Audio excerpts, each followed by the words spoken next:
Because, Tony's come up with like absolutely incredible music, and it's just great to be part of that.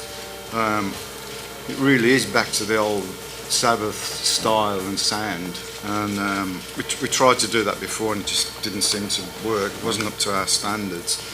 But this time, the stuff that Tony's been playing, it's just absolutely brilliant. It's great to be part of it, so we're all excited again. The doors open for those lucky enough to be among the no more than 60 privileged guests invited to the Montalban Theater in Hollywood, California on April 10th to listen to Black Sabbath's first studio album, 13 in 35 years.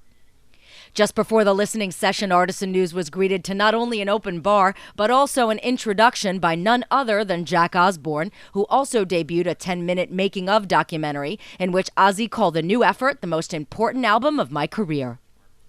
13 is the first time Ozzy Osbourne, Tony Iommi, and Geezer Butler have worked together in the studio since 1978.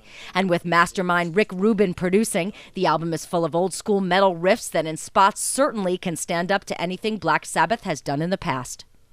Rage Against the Machine drummer Brad Wilk, who took over behind the kit for Bill Ward, also proves more than just a replacement. The album was recorded at Tony's home studio in Birmingham, England, and is set for official release on June 11th. Here's a track-by-track account of how we see the new album by perhaps the most influential band in heavy music history. Track number 1, End of the Beginning. Immediately, Tony's guitar kicks into heavy riff power chord groove that reminds us why he is the true godfather of the heavy metal riff. With Brad and Geezer rhythmically dropping bombs, seems this track can easily be a B-side from the 1978 sessions. Then, after establishing the opening riff, the band slows down to a haunting vibe as Ozzy starts singing, "Is this the end of the beginning or the beginning of the end? Is your life real or just pretend? Rewind the future to the past to find the solution." There's also a vintage Tony Iommi solo, and his patented guitar tone is evident from the start to the end of the opening track. Track 2, God is Dead. Tony starts with a minor guitar arpeggio, and possibly in drop D, his tone cuts cleanly through the song like a sharp blade. The lyrics in this song are very dark, possibly about murder and death, as Ozzy sings, "Lost in darkness with blood on my conscience and murder in my mind. Out of gloom I rise from my tomb into impending doom. Voices echo in my head, is God alive or is God dead?" Once again, Tony's guitar decapitates any normal groove, and you immediately know it's Black Sabbath, and Rick has clearly brought out the best in this band. Track 3, Loner. This is one song that really sounds like an old-school Sabbath track, especially when the Prince of Darkness kicks off with an "All Right Now."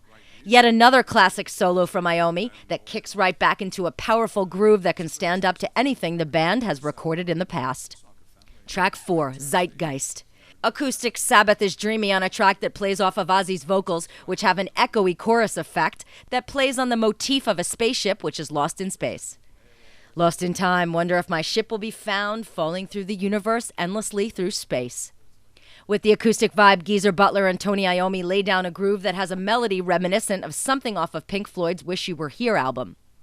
Tony also plays a very bluesy solo that is almost on the borderline of jazz, and with Geezer's acoustic bass is the most diverse track Black Sabbath has done in over 3 decades. Track 5, Age of Reason. Brad's drums establish the groove on this song, and he's locked in sync with Geezer's bass. Ozzy sings of so many lies. This song has a guitar melody that is just progressive enough to almost sound like something from Rush, believe it or not. Yes, we said it, Rush. We can see thousands of fans immediately taking to this song in a live setting.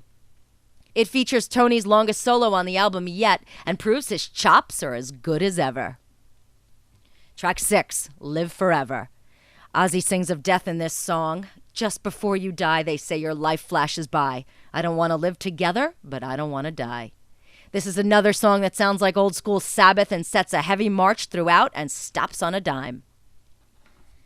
Track 7, Damaged Souls.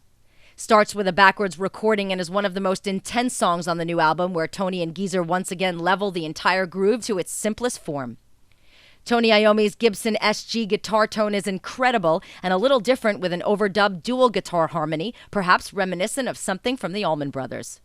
It's just different hearing a dual guitar melody coming from Sabbath, but with Rick producing, things are technically crisp and clean.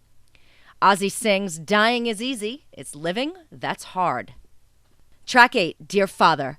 After giving this song a listen through and taking in Ozzy's lyrics, it's clear this track is about abuse and molestation. In silence, your violence left my life in ruin.